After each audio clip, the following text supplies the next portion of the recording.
I'll bring my laptop when we're done. I mean, this is, I'm assuming. Right. I'm guessing this will be at least for a couple hours. Yeah, they wouldn't let us do Oh yeah, maybe they go down 25th. It was like. No, I will let you know when they come up. I have not seen anybody. Not seeing them yet.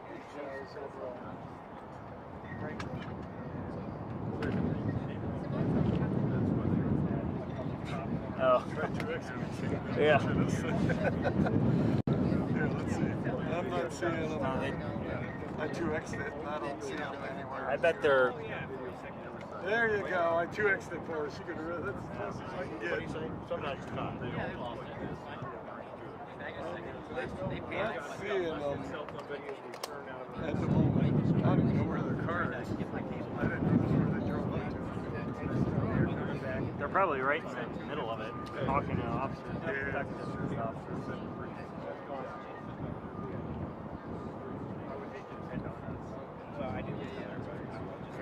I think it makes sense.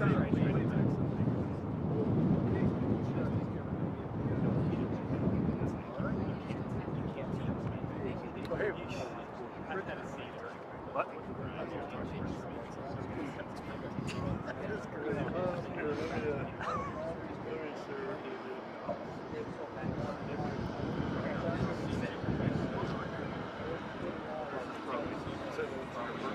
Yeah, that's fine.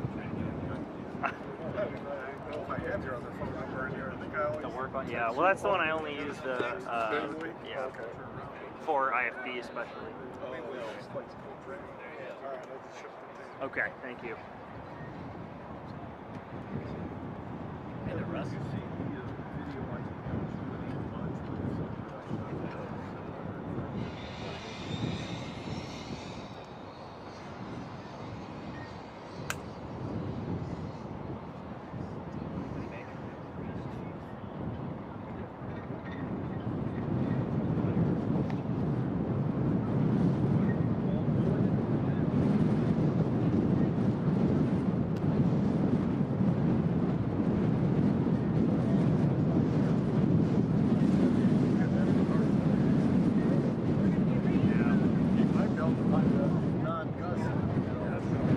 Where's he drawing it?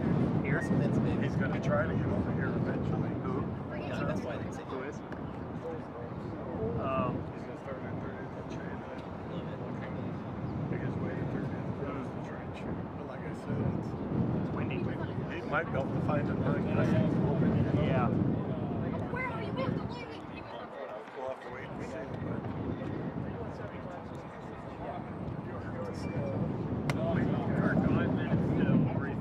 5 minutes till briefing. You sure can. I might just stay on this side. 5-minute warning.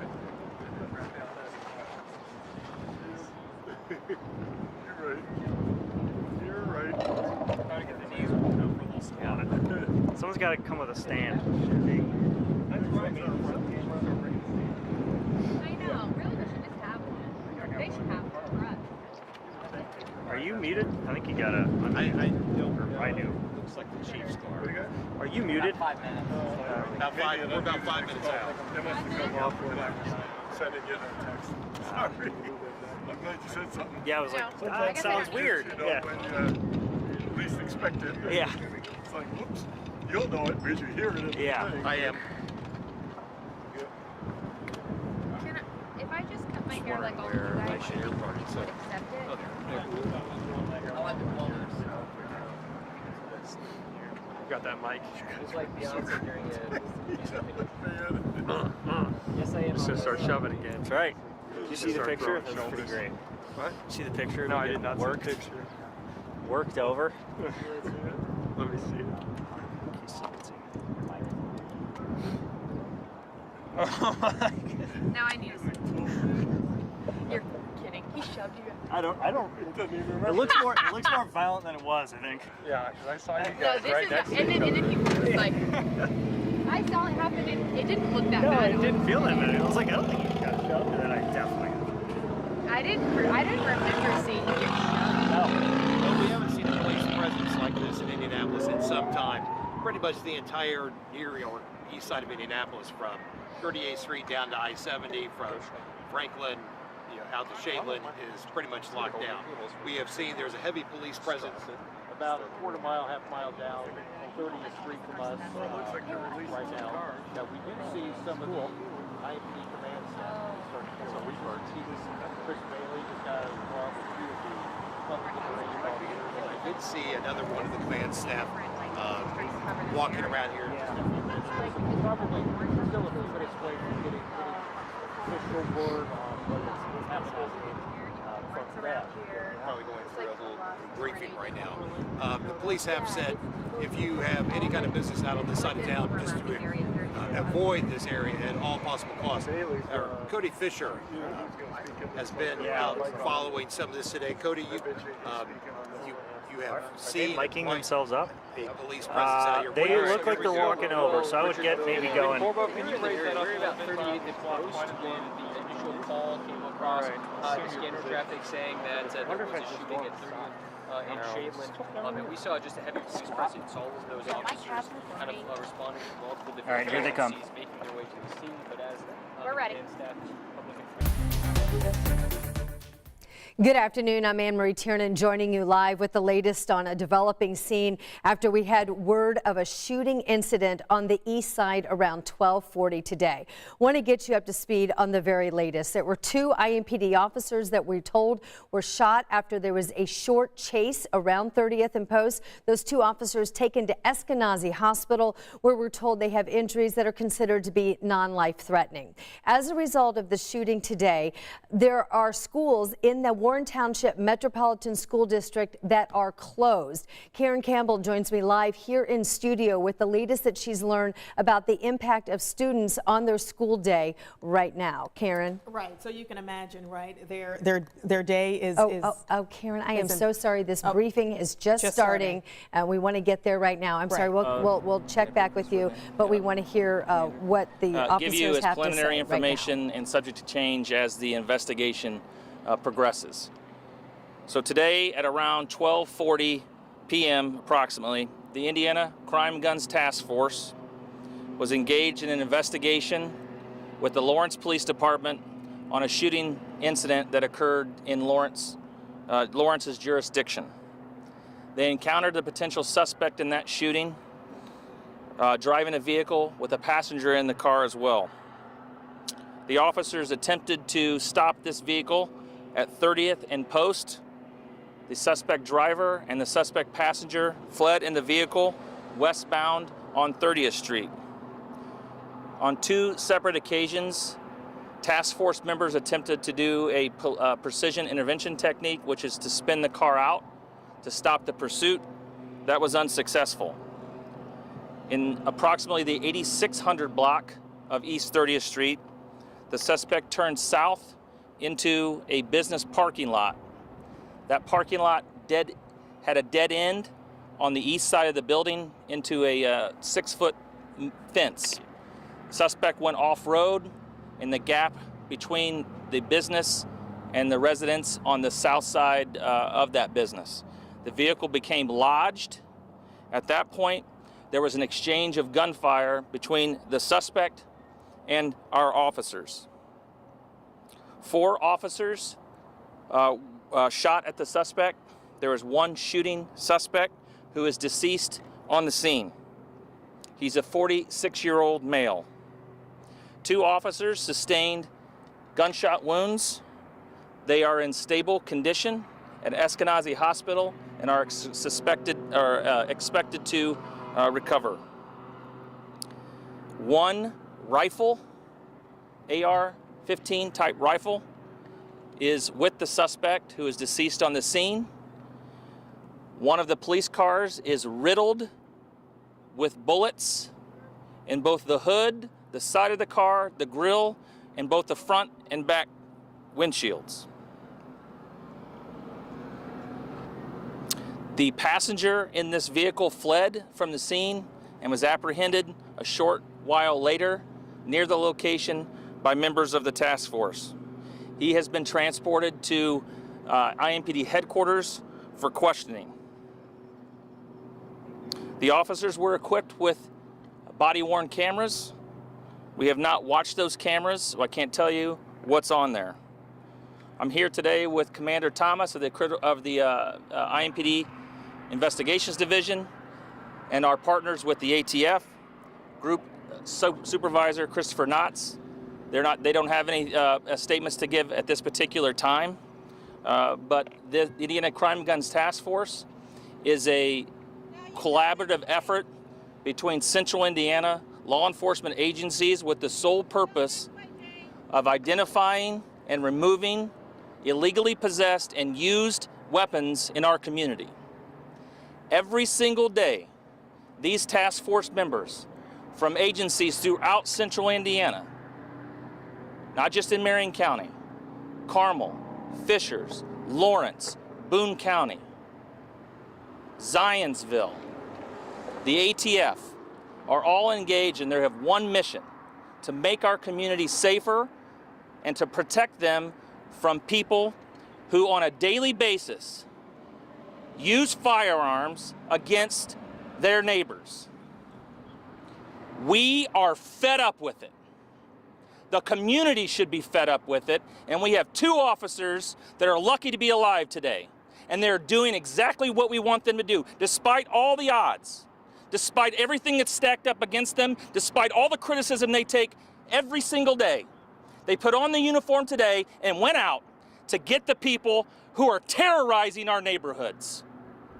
We all owe them a debt of gratitude.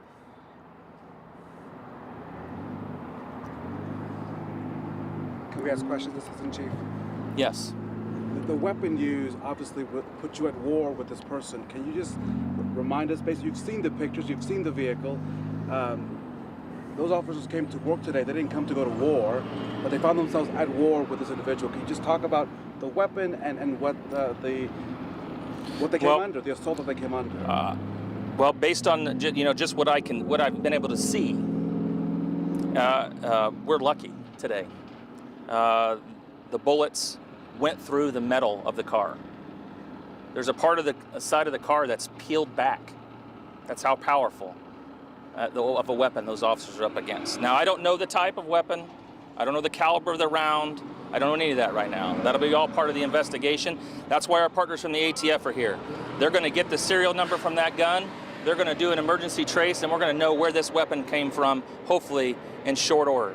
How did this person get a hold of this weapon and to use against not only us, but our community members? Chief Bailey, we're getting word that the officers were transported by possibly a red truck or somebody else. How were the officers transported to the hospital? The officers were self-transported by other officers. They were put in the back of police cars, which is a thing that we're doing now when our officers are shot.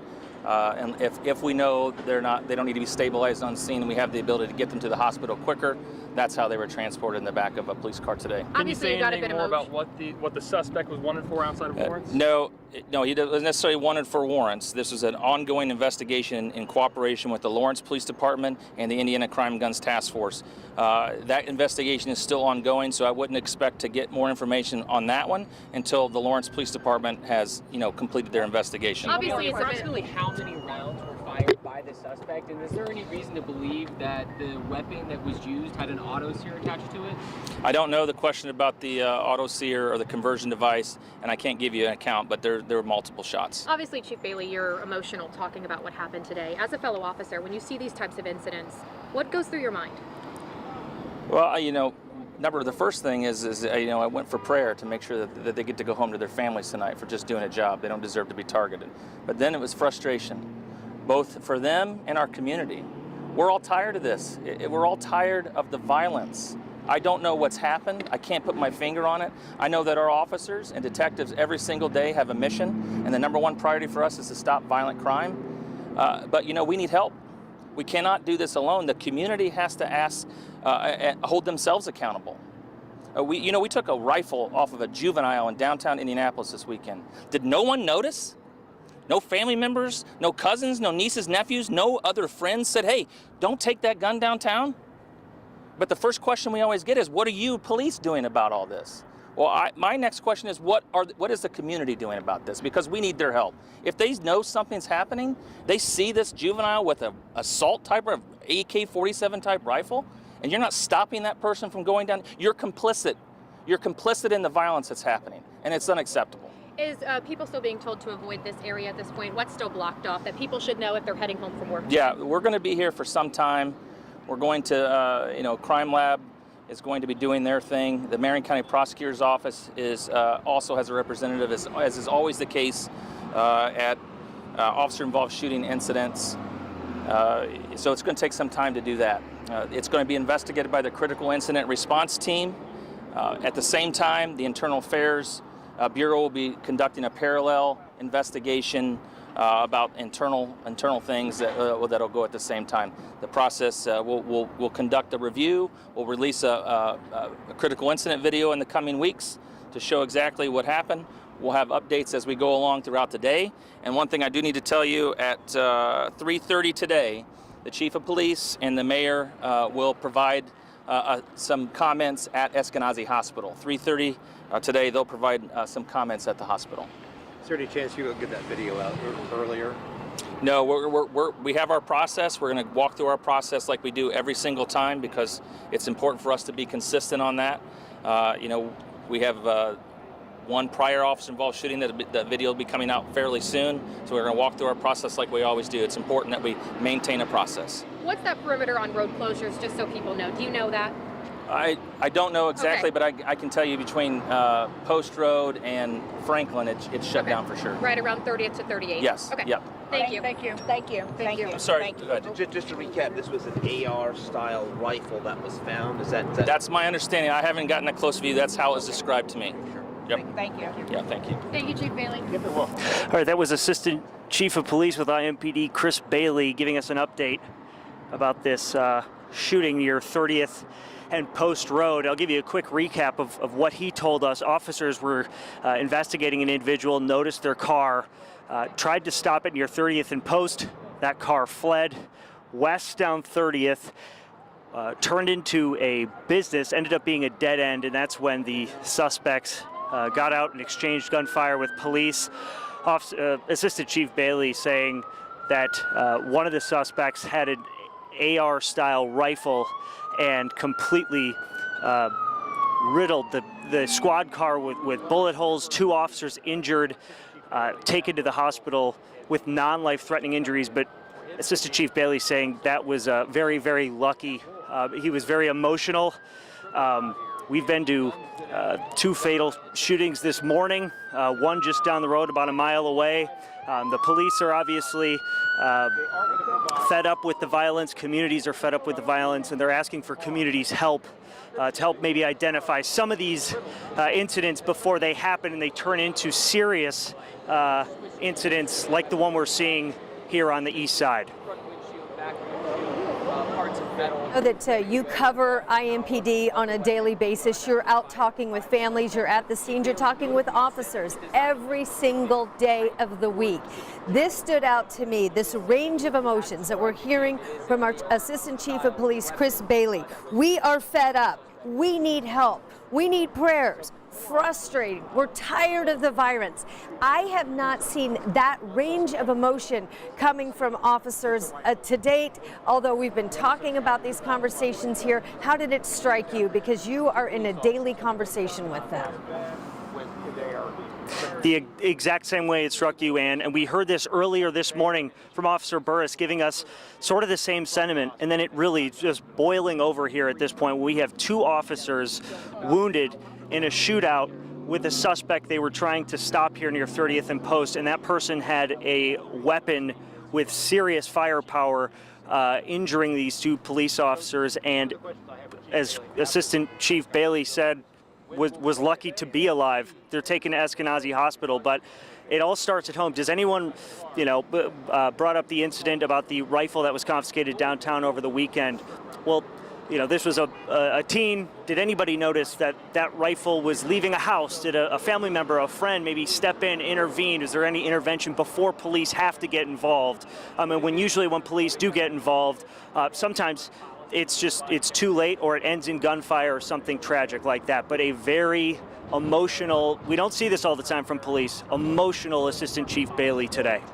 Yes, well, they had 4 officers that were on the scene there, according to his report. 2 of them ended up being transported, self-transported by police to Eskenazi Hospital. So that was an AR-15 rifle, John, that he said that was used there. It sounded to me like, gosh, this was like a scene out of a movie almost, that you have a car that was a suspect with a passenger kind of trapped in a business parking lot and then just riddling the police cruiser there. The way he described that scene just really sounded horrific, and he used the word terrorism in our community.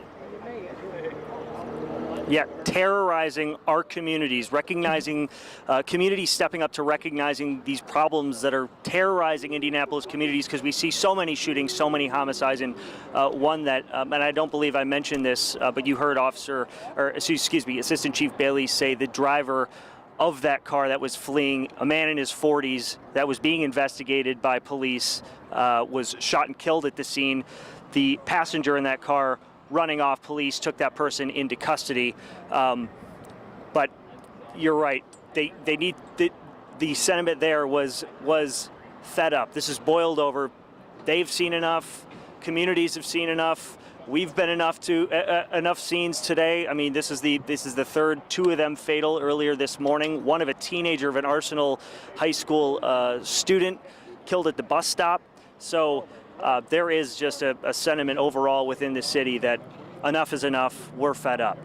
All right, John Duran reporting live near the scene near 30th and Post. So we want to make sure that you're up to date. I want to clarify that was an AR-15 styled rifle. Thank you so much, John. If you are traveling on the east side, we want you to know that right now Post is closed between 25th and 30th as that investigation gets underway. Also, 30th is closed between Post and Franklin. You heard there from police. They've got the prosecutor, they got the coroner, they have internal affairs, they've got the critical incident response team. So a large police presence out there as they investigate the scene there, mark the scene, and record the scene. So please stay out of that area. There's also been an impact on schools. This is on the east side. That is the Metropolitan School District of Warren Township. And there are a list of schools that have been impacted. So we want to show that to you right now that have been on lockdown today. The schools. One, Warren Central, Lakeside Elementary, Pleasant Run, also impacted there. Renaissance School, our graphic there, I can't see the correct name of all of what there, Highlander Park, and also that early childhood center that are impacted in the Warren Township area. So keep that in mind. I talked with somebody at the Renaissance School who told me that the students, they were making an effort to transition to e-learning for the rest of the day. Of course, this incident went down shortly after the lunch hour around 12:40 today. So those schools are impacted. Traffic is impacted.